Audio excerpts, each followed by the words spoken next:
우리 지난 시간에 우리가 계획하고 목적한 것이 이루어지기까지 사람이 해야 되는 것이 있고 또 하나님이 하시는 것이 있다고 그랬습니다. 그래서 마음의 경영은 사람에게 있다. 즉 생각과 지식 등 모든 것을 동원해 가지고 의논하고 협의하고 계획하는 것, 이것은 우리가 해야 될 일이다. 근데 말의 응답은 하나님으로부터 나온다.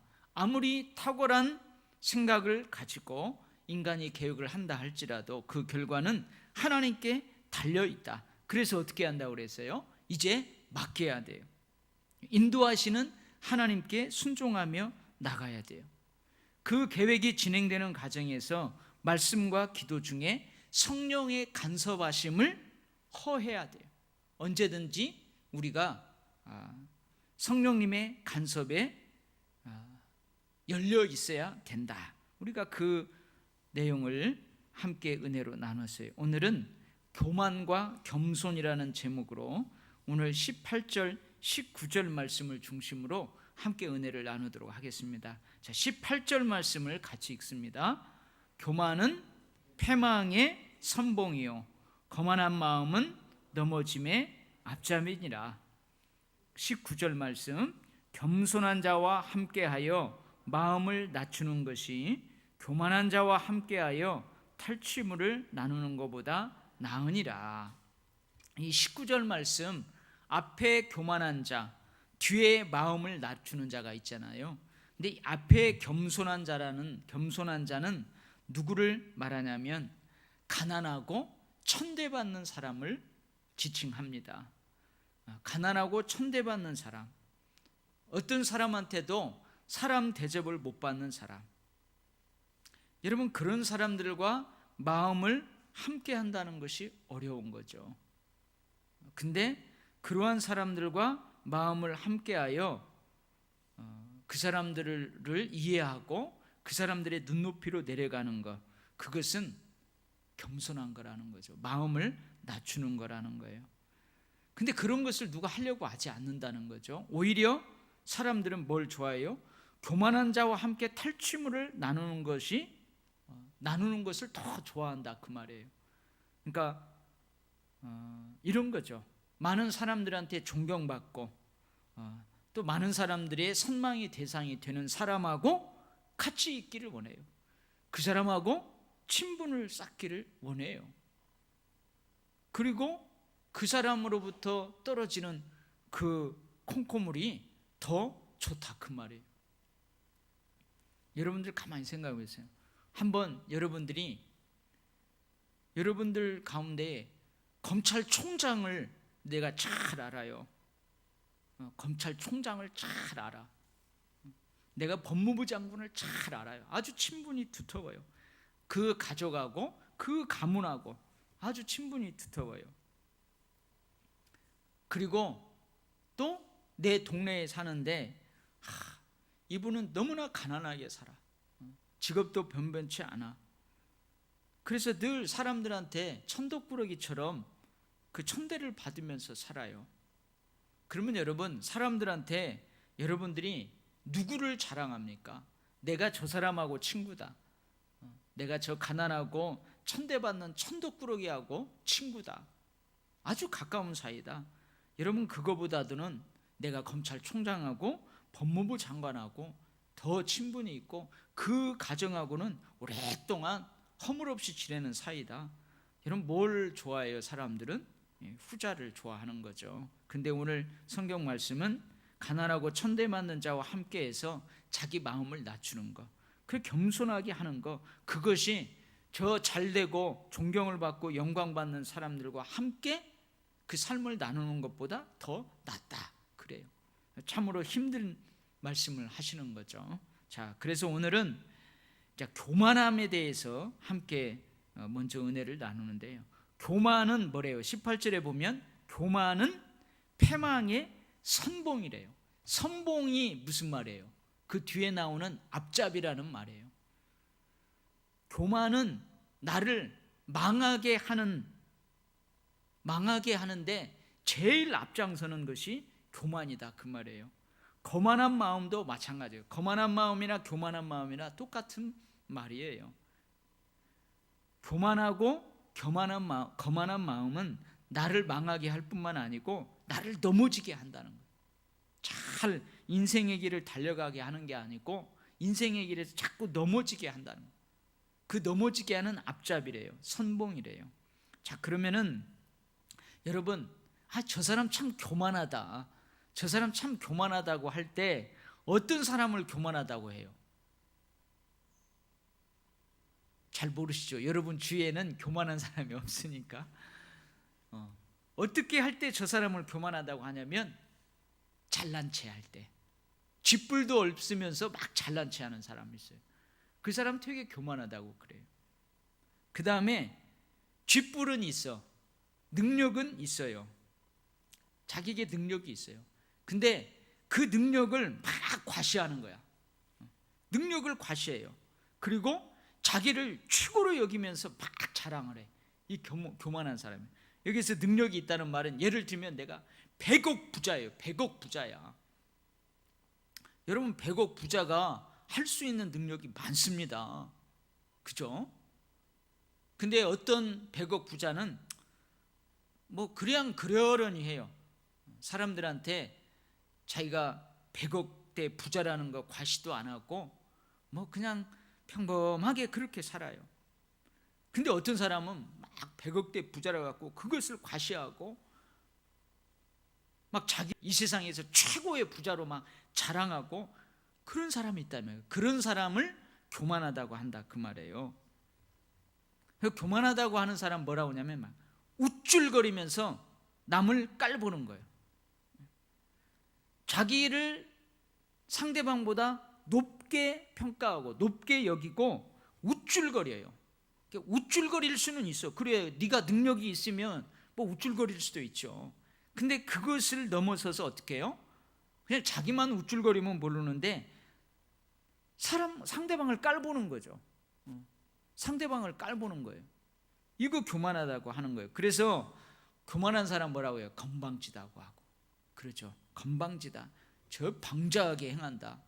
이런 사람들, 이렇게 행동하는 사람을 일반적으로 교만하다고 그래요. 자, 혹시 여러분 이 교만하다고 할 때에 이러이러한 사람을 교만하다고 한다, 제가 이렇게 일반적인 의미를 설명했는데 이 설명을 들으면서 야, 꼭 개똥인데 이 교만한 개똥이 이야기를 하는구나 하면서 이 개똥이가 팍 생각나는 사람 있을 거예요.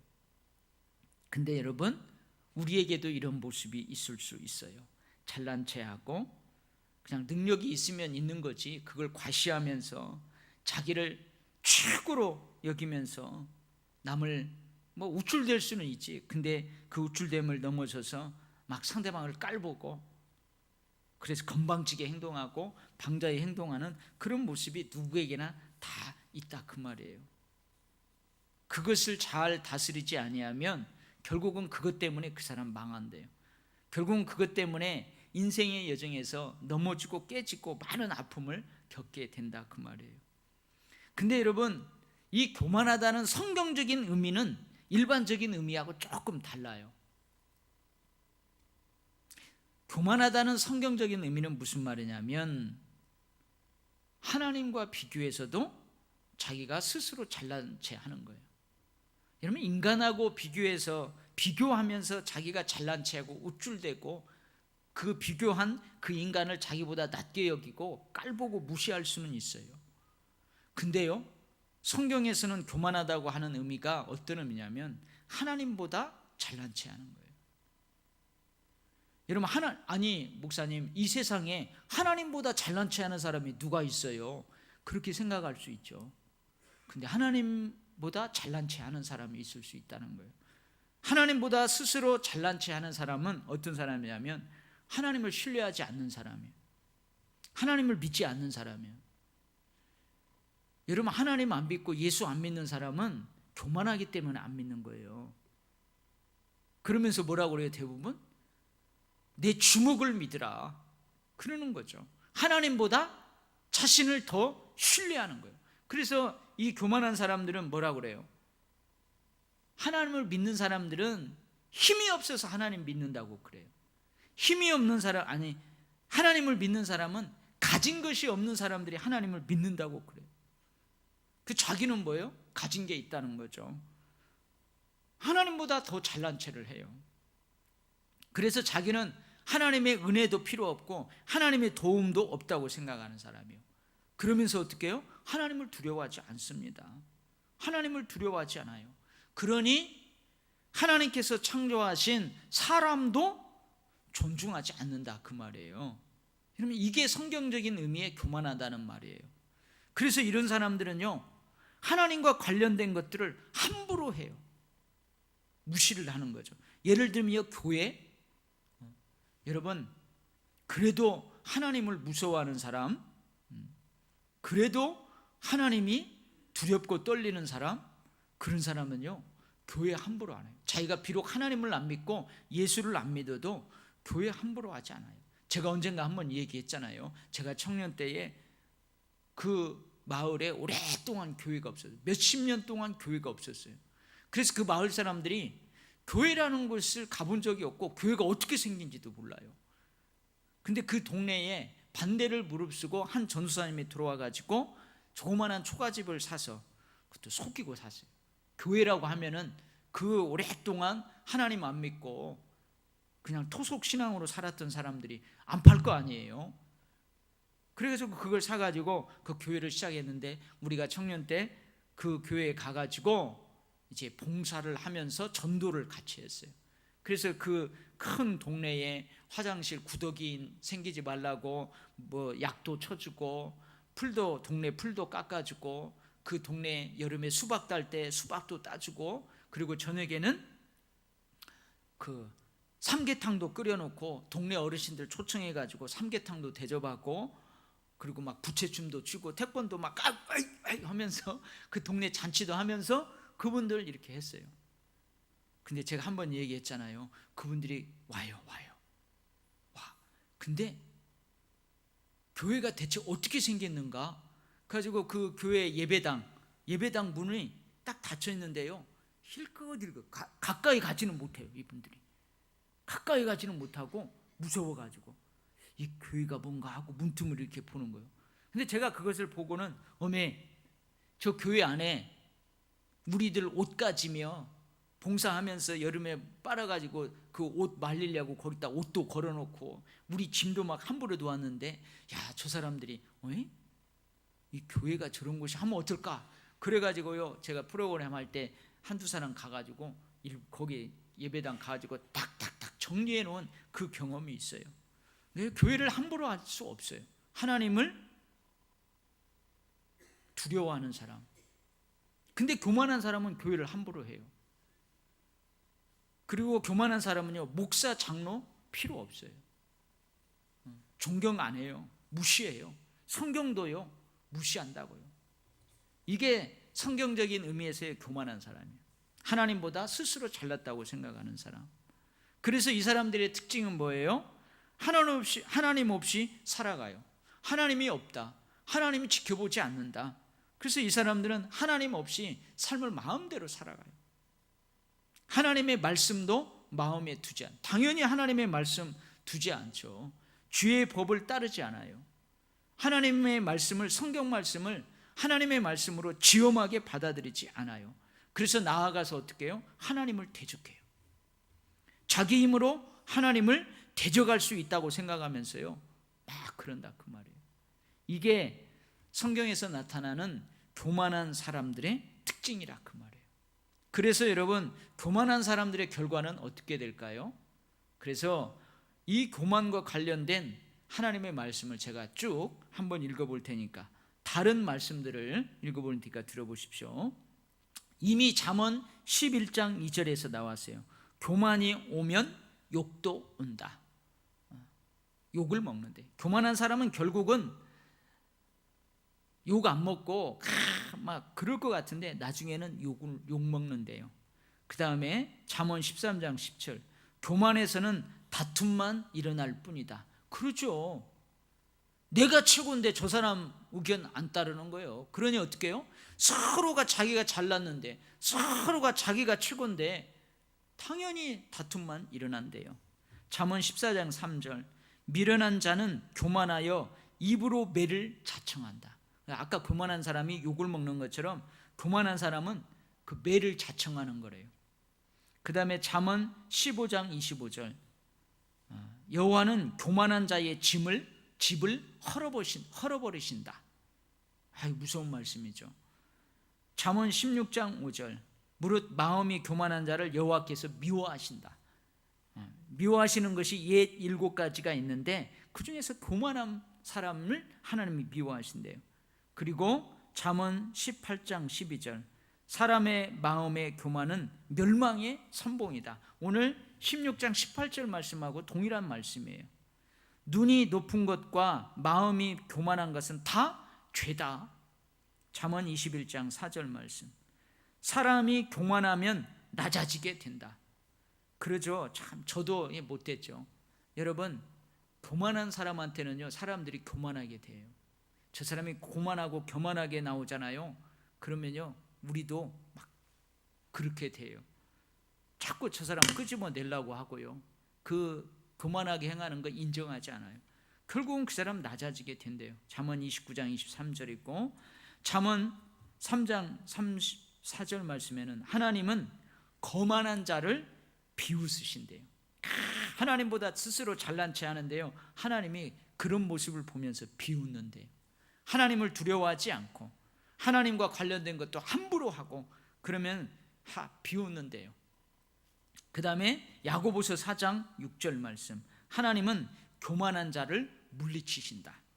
베드로전서 5장 5절, 하나님은 교만한 자를 대적한다. 교만한 자가 하나님을 대적하면 하나님도 그 사람을 대적한대요.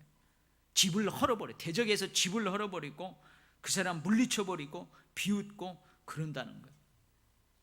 여러분, 이렇게 교만이 하나님께서 싫어하는 것들 중에 한 가지라는 거예요.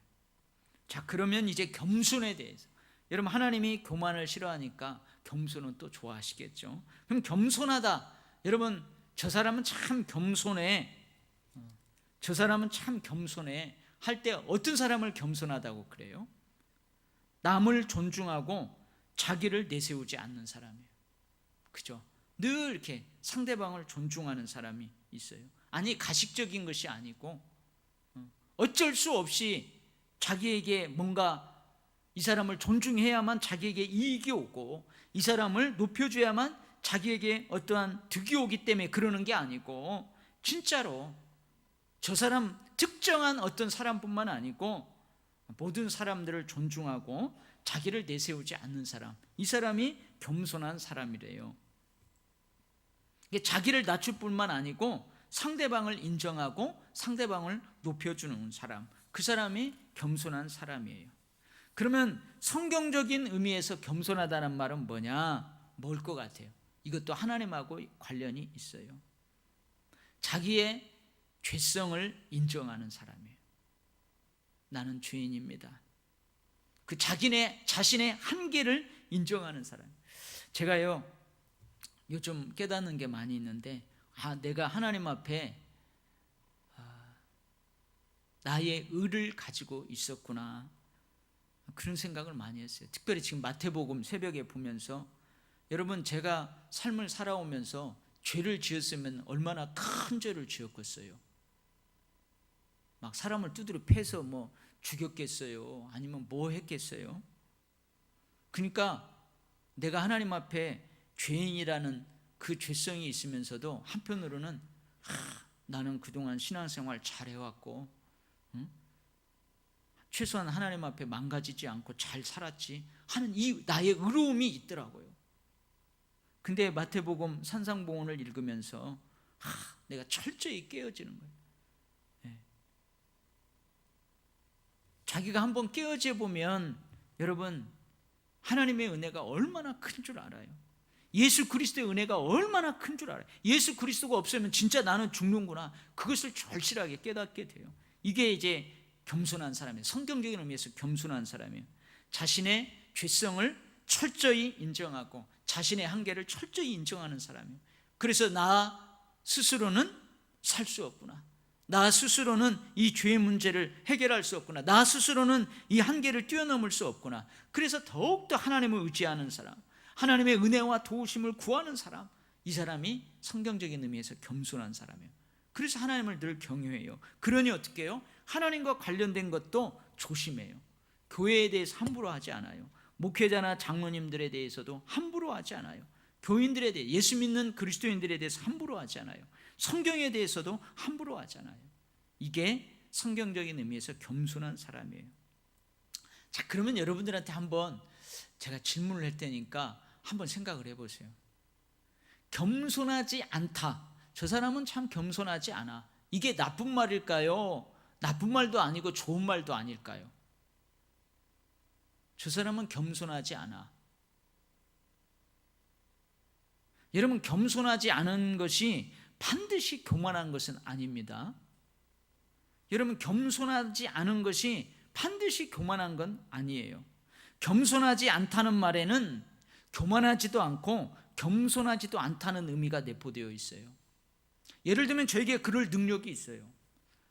물질이든 뭐 배움이든 학식이든 뭐 건강이든 뭐 경험이든 나에게 그럴 만한 능력이 있다, 그 말이에요. 근데 내가 그걸 과시하지도 않아요. 과시하지도 않고, 그렇다고 해서 내가 그런 능력이 있다고 저 사람 무시하지도 않아. 그리고 나는 그냥 그런 능력이 있다는 것을 그냥 사람들한테 인정받으면서 그렇게 살아가는 거예요. 여러분, 이런 사람들한테 교만하다고 하지 않아요. 당연한 거예요. 여러분, 그 사람이 100억대 부자로서 100억대의 부자에 맞게 살아가는 것은요, 교만한 게 아니에요. 당연한 거예요. 그렇게 살아갈 수 있는 거예요. 그 사람은 교만한 게 아니에요. 그렇다고 겸손한 것도 아니죠. 상대방을 존중하거나 무시하지도 않아요. 또한 나 자신을 월등하다고 생각하거나 나 자신을 내세우면서 우쭐대지는 않아요. 이 사람은 교만한 게 아니에요. 근데 그 사람을 겸손하다고 하지는 않는다, 그 말이에요. 교만하다고 하지는 않지만 겸손하다고 하지는 않아요. 근데 하나님께서는 우리에게 뭐라고 말씀하시냐면, 우리에게 교만하지 말라고 말씀하시면서 동시에 뭐라고 말씀하세요? 겸손하라고 말씀하세요.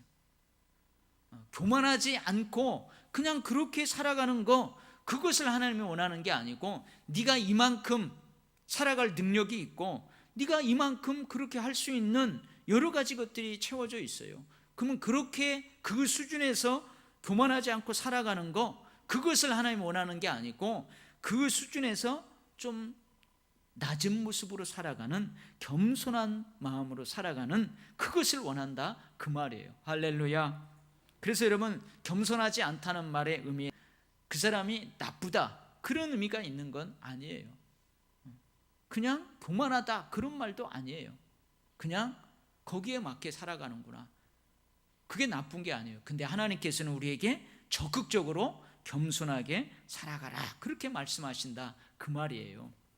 그래서 겸손하고 관련된 하나님의 말씀, 시편 147편 6절 말씀, 여호와께서 겸손한 자들을 붙드신다.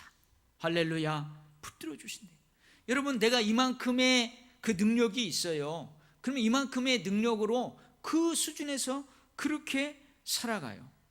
근데 내가 이렇게 살아갈 수 있는데 내가 그렇게 안 살고 한 단계 낮은 단계에서 살아가요. 사람들을 한 단계 낮은 단계로 내려와서 그 사람들을 존중하면서 살아요. 이렇게 살아가는 것이 참 어려워요. 어렵다는 거죠. 그런데 그렇게 겸손하게 살아가는 사람을 하나님이 딱 붙들어 주신대요. 시편 149편 4절 말씀, 여호와께서는 겸손한 자를 구원함으로 아름답게 하신다. 그래서 그러잖아요. 참 겸손한 사람 보면 참 저 사람 참 좋다, 나도 저렇게 좀 닮아갔으면 좋겠다, 그러잖아요. 야고보서 4장 6절, 베드로전서 5장 5절, 잠언 3장 33절 말씀, 계속 반복되는 말씀인데요, 하나님은 겸손한 자에게 은혜를 베푸신대요. 교만한 자는 물리쳐요. 교만한 자는 대적 안 돼요. 근데 겸손한 자에게는 더 은혜를 베푸신대요. 겸손은 존귀의 길잡이니라. 겸손한 사람은 존귀와 영광을 얻게 된대요. 잠언 15장 33절, 잠언 18장 12절 말씀. 겸손과 여호와를 경외함의 보상은 재물과 영광과 생명이니라. 여러분, 겸손한 사람은요 재물도 따라온대요, 영광도 따라온대요, 생명도 따라온대요. 왜? 하나님이 그 사람 구원하니까, 아름답게 구원해 주시니까. 잠언 22장 4절 말씀이에요. 마음이 겸손하면 영예를 얻으리라, 영광을 얻으리라, 존경을 받으리라. 잠언 29장 23절. 하나님은 마음이 겸손한 자와 함께 계셔서 겸손한 자의 영을 소생시키시느니라. 이사야 57장 15절 말씀. 하나님께서 사람에게 원하시는 것은 겸손하게 하나님과 함께 행하는 것이다. 이것이 하나님께서 사람에게 원하시는 선함이다. 미가 6장 8절 말씀이에요. 그래서 이렇게 겸손한 것을, 겸손하게 사랑하는 것을 하나님이 좋아하신다, 그 말이에요. 자, 그러면은 여러분, 우리가 겸손한 자로서 겸손한 삶을 어려워도 살아가야 되는데 누구를 모델로 삼으면 좋겠어요? 성경은 가장 겸손의 모델로 예수님을 제시합니다. 우리 빌립보서 다 찾아봐요. 이 말씀 찾고 우리 말씀 마치는데요. 신약성경 빌립보서 2장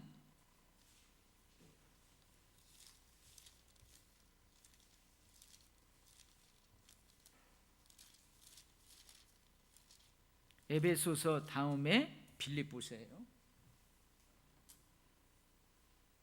빌립보서 2장 3절부터 11절 말씀까지, 빌립보서 2장 3절부터 11절 말씀까지 우리 한번 같이 읽어봐요. 시작. 아무 일에든지 다툼이나 허영으로 하지 말고 오직 겸손한 마음으로 각각 자기보다 남을 낮게 여기고 각각 자기 일을 돌볼 뿐더러 또한 각각 다른 사람의 일을 돌보아 나의 기쁨을 충만하게 하라.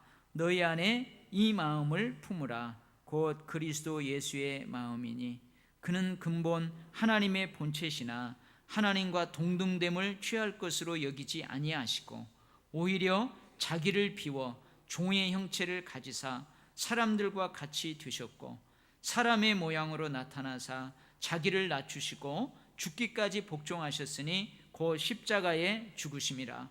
이러므로 하나님이 그를 지극히 높여 모든 이름 위에 뛰어난 이름을 주사 하늘에 있는 자들과 땅에 있는 자들과 땅 아래에 있는 자들로 모든 무릎을 예수의 이름에 꿇게 하시고 모든 입으로 예수 그리스도를 주라 시인하여 하나님 아버지께 영광을 돌리게 하셨느니라. 여러분, 3절 말씀에 보면 우리한테 어떻게 해요? 다툼이나 허영의 마음으로 하지 말고 겸손한 마음으로 하래요. 겸손한 마음을 가지래요. 근데 이 겸손한 마음은 바로 5절 말씀에 너희 안에 이 마음을 품으라, 즉 예수 그리스도의 마음이래요. 겸손한 마음은 예수 그리스도의 마음이래요.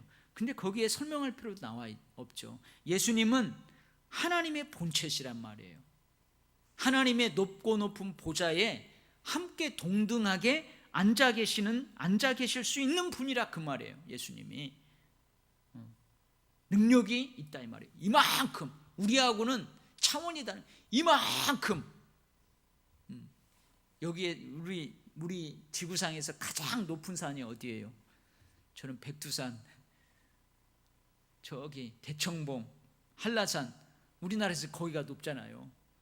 지구상에서 가장 높은 그 산보다 더 높은 곳에 예수님의 보좌가 있어요. 하나님의 보좌가 있어요. 근데 하나님의 보좌 앞에, 보좌에 예수님도 같이 동등하게 앉아 있을 수 있다 그 말이에요. 근데 예수님이 어떻게 했대요? 오히려 거기에 안 앉아 계시고 거기를 떠나서 자기를 낮추셨대요.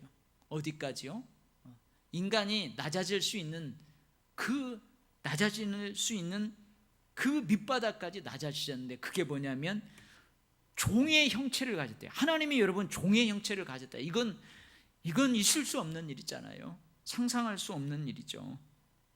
근데 그렇게까지 하셔 십자가에 죽으셨대요. 이게 예수님의 겸손의 마음이래요. 참 힘든 거예요. 정말 힘든 거예요. 그래서 하나님이 어떻게 하셨대요? 예수님을 다시 지극히 높여주셨대요. 지극히 높여주셔서 모든 사람들이 그 앞에 무릎을 꿇게 하셨대요. 아까 그랬죠? 겸손함과 관련된 다른 하나님의 말씀 보셨는데, 겸손한 자는 하나님이 높여주시고 교만한 자는 끌어내리시고, 그런 것처럼 그렇게 하셨다 그 말이에요. 그래서 여러분, 참으로 힘든 겁니다. 여러분, 있는 자가 한 단계 더 밑으로 내려와서 그렇게 살아간다는 것이 힘든 거예요. 겸손한 삶이 힘든 거예요. 교만하지 않고 그냥 그렇게 살아가는 삶은 누구나 살 수 있어요. 교만하지 않고 그냥 그 수준에서 그렇게 살아가는 것은 누구나 살 수 있다고요. 근데 오히려 거기에서 한두 단계 낮추어서 겸손하게 살아가는 것은 힘든 거예요. 그래서 여러분, 오늘 우리가 이 힘들지만 이 잠언의 말씀을 통하여서 교만하지 말라 뿐만 아니고 겸손하게 살아라는 우리를 도전하시는 주의 말씀을 받습니다. 여러분, 오늘 예수님의 마음을 이야기하는 빌립보서에서처럼 여러분, 베드로가 어떻게 했어요? 여러분, 베드로가 만찬을 할 때 예수님이 그 집에 들어왔는데, 예수님이 스승이잖아요. 근데 제자들이 예수님이 딱 들어오면 그 누가 발을 씻어줘야 되겠어요? 예수님이 딱 들어오면 누가 발을 씻어줘야 돼요? 그 초대한 그 집의 종들이 발을 씻어주든지 그 주인이 씻어줘야 돼요. 근데 아마 거기 보면 종들이 없었는지 아니면 주인이 없었는지 예수님 딱 들어왔는데 전부 제자들이 눈치를 보는 거예요. 12명의 제자들이 눈치를 보는 거예요. 다 자기들이 높다고 생각해요. 감히 예수님의 발을, 종된 모습으로 예수님의 발을 안 씻어주는 거예요. 그러니까 예수님이 보다 못해서 어떻게 해요? 수건을 허리에 동이고 예수님이 제자들의 발을 오히려 다 씻어줘요. 그러니까 그때서야 베드로가 뭐라고 그래요? 예수님 안 된다고. 내가 예수님의 발을 씻겨야 되는데 어찌 주님이 저의 발을 씻어주시려고 합니까? 그러니까 예수님이 아니다. 내가 네 발을 씻어줘야 된다. 그러니까 이 베드로가 이렇게 이야기하면 예수님이 안 씻어주겠지 하고는 예수님한테 뭐라고 그래요? 그럼 예수님, 나 다 목욕시켜 주세요. 발만 씻어주는 게 아니고 목욕을 시켜요. 그러면 예수님이 안 씻을 줄 알았는데 아니다. 이미 너는 목욕했다. 손발만 씻으면 된다 하면서 이 발을 씻어줬어요. 이런 경험을 가지고 있는 베드로가 베드로전서에서 하는 말이에요. 뭐라 하냐면 너희는 겸손으로 허리를 동이라. 그러니까 그 허리를 동이라는 그 말을 베드로가 하면서 마음이 짠한 거예요. 뭘 생각해요? 그때 내가 허리에다가 수건을 동여매고 예수님의 발을 씻었어야 되는데 내가 그렇게 겸손하게 나다다지 못했어. 그러면서 그 경험들을 추억하면서 베드로전서에서 그래요. 하나님의 능하신 손 안에서 겸손하라. 겸손으로 너희 허리를 동이라. 때가 되면 너희를 높이시리라. 그래서 결국은 어떻게 해요? 예수님이 베드로를 높여주시잖아요. 예수님이 죽으시고 부활 승천하신 다음에 누가 가장 높아요? 베드로가 높아요. 베드로가요 제자들의 수장이 돼요. 초대교회의 수장이 돼요. 그렇게 하잖아요. 그래서 여러분, 하나님의 능하신 손 아래에서 우리가 겸손하게 살면 때가 되면 하나님이 우리를 높여주실 줄 믿습니다. 아멘. 여러분, 겸손하게 사는 것이 어렵지만 하나님의 능하신 손 아래에서 그렇게 살면 언젠가는 하나님이 예수님을 높이어서 뛰어난 이름을 주시고 모든 무릎을 무릎에 꿇게 하신 것처럼 많은 사람들이 존경과 존중과 또 영광으로 그 사람을 높일 줄 믿습니다. 하나님이 그렇게 하실 줄 믿습니다. 아멘. 기도하겠습니다. 하나님 아버지,